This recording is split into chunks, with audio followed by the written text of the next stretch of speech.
দেবাদিদেব মহাদেবের 12 জ্যোতির্লিঙ্গের মধ্যে অষ্টমতম জ্যোতির্লিঙ্গ হচ্ছে নাগেশ্বর জ্যোতির্লিঙ্গ। এটি গুজরাটের দ্বারকা শহর থেকে প্রায় 17 কিলোমিটার দূরে অবস্থিত। নাগেশ্বর শব্দটির অর্থ হলো নাগেদের ঈশ্বর, অর্থাৎ সাপের দেবতা। এই মন্দিরে শিবকে সাপের দেবতা হিসাবে পুজো করা হয়ে থাকে। নাগেশ্বর জ্যোতির্লিঙ্গকে ঘিরে একাধিক পৌরাণিক কাহিনী প্রচলিত রয়েছে।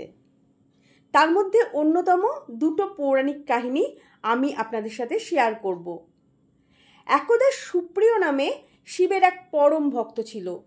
সুপ্রিয় সর্বদা শিবের মন্ত্র জপ করতেন এবং তার প্রতি অগাধ বিশ্বাস রাখতেন। একবার ব্যবসা করতে গিয়ে দারুক নামে এক রাক্ষসের হাতে তিনি বন্দী হয়েছিলেন।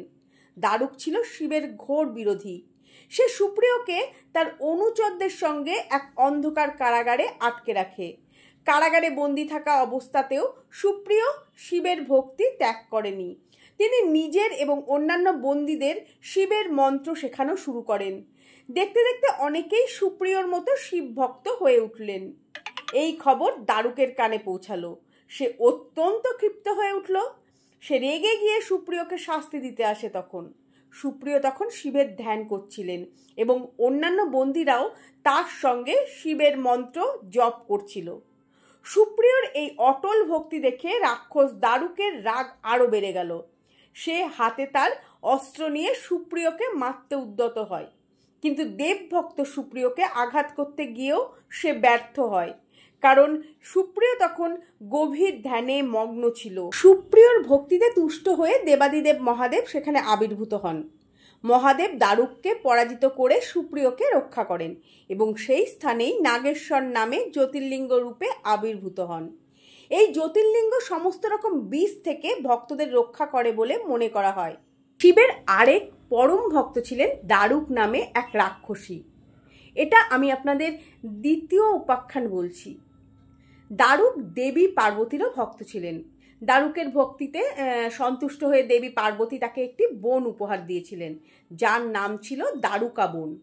দেবী পার্বতী দারুককে এই বরও দিয়েছিলেন যে দারুক যতক্ষণ এই বনের মধ্যে থাকবে ততক্ষণ তাকে কেউ পরাজিত করতে পারবে না। আর এই বর পেয়ে দারুক আরও অহংকারী হয়ে ওঠে। সে তার অনুচররা সাধারণ মানুষ ও দেবদেবীদের ওপর অত্যাচার করা শুরু করে দেয়। একসময় দারুক শিবভক্ত সুপ্রিয়কে বন্দি করে। সুপ্রিয় এবং তার সঙ্গে থাকা অন্যান্য বন্দীরাও কারা কক্ষে শিবের মন্ত্র জপ করা শুরু করে। দারুক এতে আরও ক্ষিপ্ত হয়ে ওঠে। বন্দীদের রক্ষা করতে মহাদেব সেখানে নাগেশ্বর রূপে আবির্ভূত হন। মহাদেবের দারুককে যুদ্ধে পরাজিত করেন এবং সমস্ত বন্দীকে মুক্ত করেন। কিন্তু দারুক ও তার অনুচরদের অনুরোধে মহাদেব দ্বারকা বনেই জ্যোতির্লিঙ্গ রূপে থেকে যান। এই জ্যোতির্লিঙ্গই হচ্ছে নাগেশ্বর জ্যোতির্লিঙ্গ নামে পরিচিত।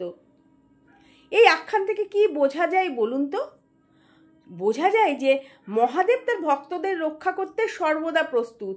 এমনকি তার শত্রুরাও যদি তার বা তার স্ত্রী পার্বতীর ভক্ত হয় তবে তিনিও তাদের প্রতি করুণা করেন। কেমন লাগলো নাগেশ্বর জ্যোতির্লিঙ্গের গল্প? ভালো লাগলে লাইক, শেয়ার আর কমেন্ট করবেন। ভালো থাকবেন।